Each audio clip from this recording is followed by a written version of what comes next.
CBI విచారణకు హాజరు కావాలని జారీ చేసిన నోటీసుపై ఎమ్మెల్సీ కవిత స్పందించడం రాజకీయ వర్గాల్లో మరోసారి దుమారం రేపుతోంది.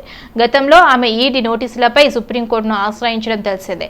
ఇదిలా ఉండగా తాజాగా రేపు విచారణకు హాజరు కావాలని సిబిఐ నోటిఫికేషన్ చేసింది.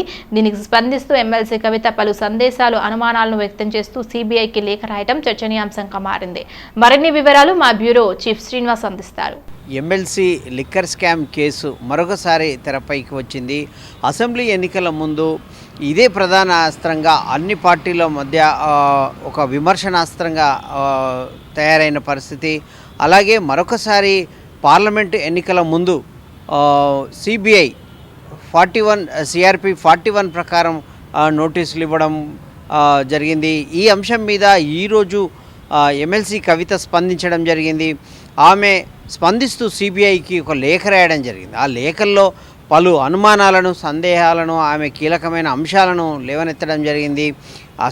పార్లమెంట్ ఎన్నికల ముందు తనను ఈ నోటీసులు ఇవ్వడం అనేది తనను పార్లమెంటు ఎన్నికలలో పార్టీ తరపున పనిచేయకుండా దూరంగా ఉంచడంలో ఒక ఎత్తుగడగా భావిస్తున్నట్లు చెప్పడం ఇక్కడ విశేషంగా చెప్పుకోవచ్చు. అదేవిధంగా తనకు పార్టీ కార్యక్రమాల్లో పాల్గొనేందుకు షెడ్యూల్ ఖరారైంది కాబట్టి ఈ ఫిబ్రవరి 26న అంటే రేపు సిబిఐ విచారణకు హాజరు కావాలని ఇచ్చిన నోటీసుకు తాను హాజరు కాలేనని సమాధానం ఇస్తూ ఒక లేఖ రాయడం జరిగింది.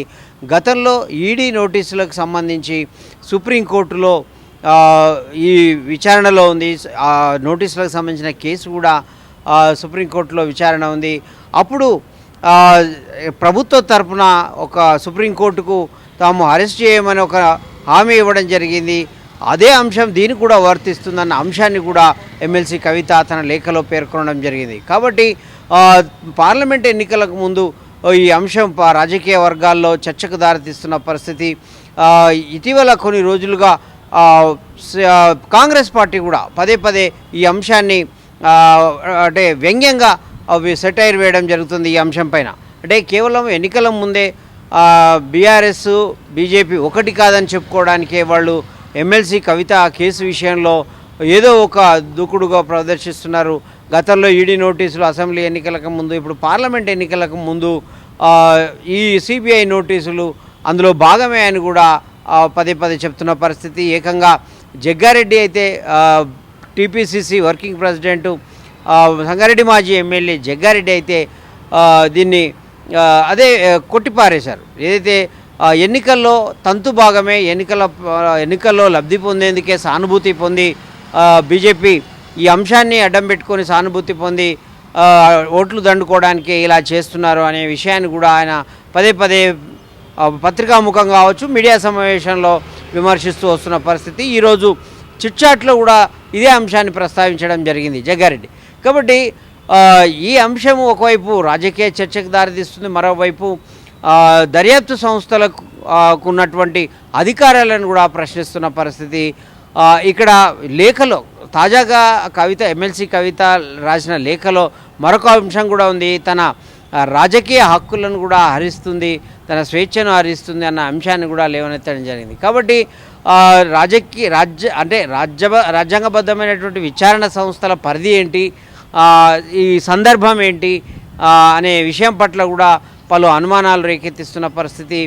అయితే రాజకీయ విమర్శలకు దారితీస్తున్నటువంటి ఈ ఘటనలు, గతంలో ఈడీ విచారణ అంశం కావచ్చు, తాజాగా సిబిఐ నోటీసుల విషయం కావచ్చు, ఇవన్నీ కూడా పలు విమర్శలకైతే తావిస్తున్న పరిస్థితి.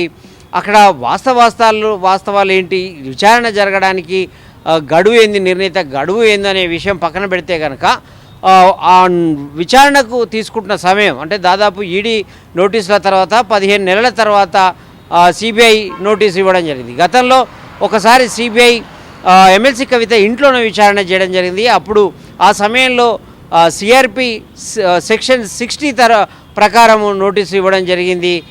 ఇప్పుడు 15 నెలల తర్వాత సిఆర్పి 41 ప్రకారం సెక్షన్ ప్రకారం నోటీసులు ఇవ్వడం ఏంది అనే విషయాన్ని కూడా కవిత తన లేఖలో ప్రశ్నించడం జరిగింది. ఏదేమైనప్పటికీ కూడా తాజాగా మరొకసారి పార్లమెంట్ ఎన్నికల ముందు తెర మీదకి వచ్చినటువంటి సిబిఐ కేసు, సిబిఐ విచారణ అంశం, లిక్కర్ స్కామ్ అంశం కూడా రాజకీయంగా ఒక దుమారం రేపే పరిస్థితి అయితే కనబడతా ఉంది. అదేవిధంగా అదే క్రమంలో ఇప్పటికే పార్లమెంట్ ఎన్నికలకు అసెంబ్లీ ఎన్నికల సమయంలో తీసుకున్న జాప్యం జరగకుండా దూకుడుగా వ్యవహరిస్తుంది బీజేపీ పార్టీ. ఇప్పటికే 6 మందితో మొదటి లిస్టు కూడా ఖరారు చేసినట్లు కూడా స్పష్టమవుతోంది. లీకులు వస్తున్న పరిస్థితి. అదే సిట్టింగ్ స్థానాలు 4తో పాటు భువనగిరికి మాజీ ఎంపీ బూర నరసయ్య గౌడ్తో పాటు ఖమ్మం సీటుకు డాక్టర్ వెంకటేశ్వరరావును అంటే ఖరారు చేసినట్లు కూడా వార్తలు వస్తున్న పరిస్థితి. కాబట్టి ఒకవైపు బీజేపీ దూకుడుగా తమ అభ్యర్థులను ఖరారు చేసే పనిలో పడుతున్న సమయంలో సిబిఐ నోటీసులు చేస్తున్నటువంటి సిబిఐ నోటీసులతో రేగుతున్నటువంటి కలకలము మరి ఎటువైపు దారితీస్తుంది?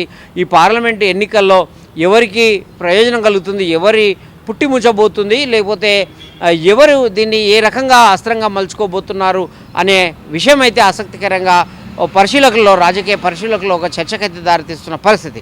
వీడియో జర్నలిస్ట్ మాధవ్తో శ్రీనివాస్, సిటీ విజన్, హైదరాబాద్.